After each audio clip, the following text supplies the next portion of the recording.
प्यारे विद्यार्थियों, आशा ही नहीं पूर्ण विश्वास है कि आप सभी लोग अच्छे होंगे और निरंतर हमेशा की तरह अपने प्रयास को जारी रखे हैं।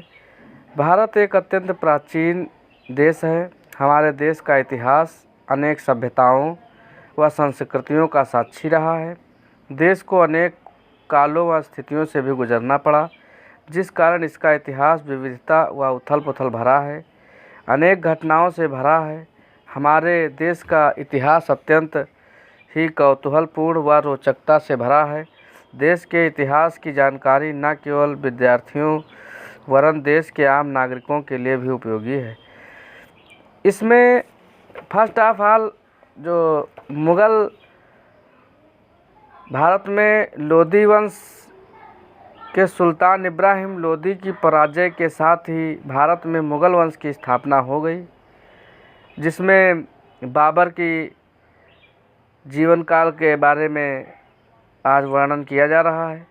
1526 से 1530 ईस्वी में 1526 ईस्वी में पानीपत के प्रथम युद्ध में दिल्ली सल्तनत के अंतिम वंश लोदी वंश के सुल्तान इब्राहिम लोदी की पराजय के साथ ही भारत में मुग़ल वंश की स्थापना हुई।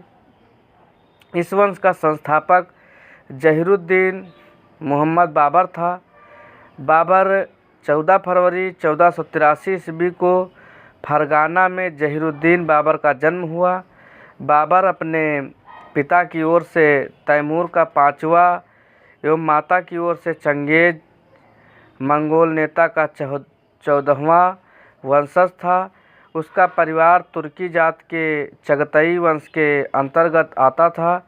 अपने पिता उमर शेख मिर्ज़ा की मृत्यु के बाद 11 वर्ष की अल्पवायु में यानी कि 1494 ईस्वी में भांवरा उन्नहर की एक छोटी सी रियासत फरगना का शासक बना।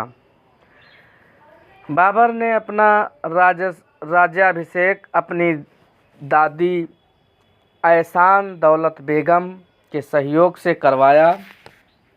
बाबर ने अपने फरगाना के शासनकाल में 1501 ईस्वी में समरकंद पर अधिकार किया, जो मात्र 8 महीने उसके कब्जे में रहा।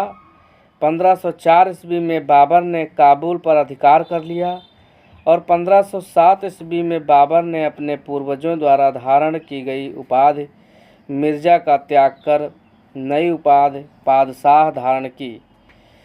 बाबर की मृत्यु पर विजय बाबर